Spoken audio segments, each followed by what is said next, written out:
Welcome to Free ICT Tutorials Tamil. இதுல ஐந்தாவது வினா வந்து இந்த எக்ஸல் சார்ட் தொடர்பானது. நேற்று உங்களுக்கு நான் சொன்னேன்னா, அதாவது எக்ஸல் சார்ட் நிறைய இருந்தாலும் அதுல ரெண்டே ரெண்டு சார்ட்ஸ் தான் திருப்ப திருப்ப வாருது. எக்ஸல்ல நிறைய எல்லா சார்ட்ஸும் இருக்குது. பார் சார்ட், கோலம் சார்ட், எல்லா சார்ட்டும் இருக்கு. Pie chart, line chart, scatter chart, இப்படி நிறைய இருக்கு. ஆனால் ரெண்டு தான் எக்ஸாமுக்கு வளமையாக கேட்கப்படுறது. ஒன்று கொலம் சார்ட், அடுத்தது வட்ட வரைவுன்னு சொல்லுவோம், பை சார்ட்.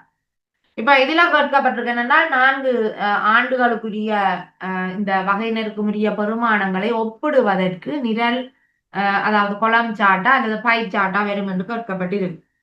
இதுல ஒப்பீடுன்னு சொல்லிக்கிற பெர்சன்டேஜ் அதுகள் போடையில்லைன்னு சொன்னால் அது நீங்கள் பை சார்ட்டை செலக்ட் பண்ணி கொள்ளலாம். வட்ட வரைவு ஒரு ஏதாவது வீதமாக போடுறது, பெர்சன்டேஜாக போடுறதுக்கு நீங்க போடலாம். ஆனால் தெரிவு செய்யலாம் அது. ஆனால் இதுல ஒப்பீடு செய்யறன்னு சொல்லிக்க ஏற்ற இறக்கங்கள் ஒவ்வொரு வருடத்துக்கு முடியாது இந்த கம்பேர் பண்ணி அறிய போயினோம். ஆகவே அதுக்கு பொருத்தமானது கொலம் சார்ட், நிரல் விரைவு. அடுத்த கேள்வி வந்து நான் வளமையாக உங்களுக்கு நேற்று விளங்கப்படுத்தின மாதிரி தான். அதாவது செல் ரெஃபரன்ஸ் கொலத்துக்கு முன்னுக்கா ரோவுக்கு முன்னுக்கா எதுக்கு முன்னுக்கு இருக்குன்னு பார்க்க வேணும். அது அப்படியே மாறாமல் அப்படியே வரும். அடுத்தது இப்ப V4ல இருந்து C5க்கு போகுதுன்னு சொன்னால் B வந்து C ஆக மாறுது. ஆகவே பியோட +1 ஒரு லெட்டர் கூடுது, C ஆக மாறுது. ஆகவே டாலர் இல்லாத நிரல் என்று சொன்னால் அங்க என்ன நடக்கும்? B ஆ இருக்கிறது C ஆக மாறும்.